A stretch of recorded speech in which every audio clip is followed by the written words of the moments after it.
دو بہنیں ہیں ہنا صفدر اور چمن صفدر، ان کو قادیانی بنا کر مرتد بنا کر ان کی شادیاں اپنے دو بھائیوں کے ساتھ کروا دیں، بل اس کے کہ عوام کے ہاتھ میں یہ معاملہ آئے اور پھر اس خاتون کو جوتے مار کر وہاں سے نکالا جائے۔ میں نے وزیر کو اس عمل کا ایکشن لیں کہ یہ محکمہ تعلیم کا میدان ان کو ارتداد کی تعلیم دینے کے لیے اس کو کھولا گیا ہے۔ اس قسم کی ارتدادی کارروائیاں ہمارا ضلع چنیوٹ کبھی اس کا متحمل نہیں ہوتا۔ بہت شکریہ۔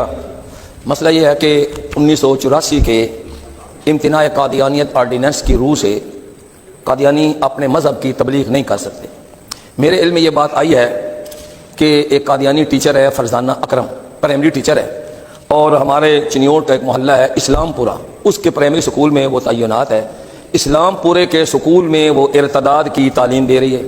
دو بہنیں ہیں ہنا صفدر اور چمن صفدر، ان کو قادیانی بنا کر مرتد بنا کر ان کی شادیاں اپنے دو بھائیوں کے ساتھ کروا دیں۔ مجھے اس کا پتہ چلا، میں نے محترمہ وزیر اعلیٰ صاحب کے دفتر میں بھی اطلاع بھیجی، کمشنر صاحب کو بھی، ڈپٹی کمشنر صاحب چنیوٹ کو، اور ہمارے جو سی او تعلیم ہے ان کو ابھی تک کسی طرف سے کوئی جواب نہیں آیا۔ یہ سراسر امتناع قادیانیت آرڈیننس کی خلاف ورزی ہے۔ سی او سے کہا گیا کہ اس کو تبلیغ کرنے سے روکو، وہ کہتے ہیں جی سرکاری ملازم ہے، میں اس کو کچھ نہیں کہہ سکتا، لیکن ہمارا قانون اس کی اجازت نہیں دیتا اور عوام بھی اس کی اجازت نہیں دیتے۔ مجھے سن کر بہت دکھ اور افسوس ہوا ہے، قبل اس کے کہ عوام کے ہاتھ میں یہ معاملہ آئے اور پھر اس خاتون کو جوتے مار کر وہاں سے نکالا جائے۔ میں نے وزیر تعلیم صاحب کو بھی جو ہے وہ بھیجا ہے یہ لیٹر کہ آپ اس کا نوٹس لیں۔ 3 دن ہو گئے، ابھی تک کوئی نوٹس نہیں لیا گیا۔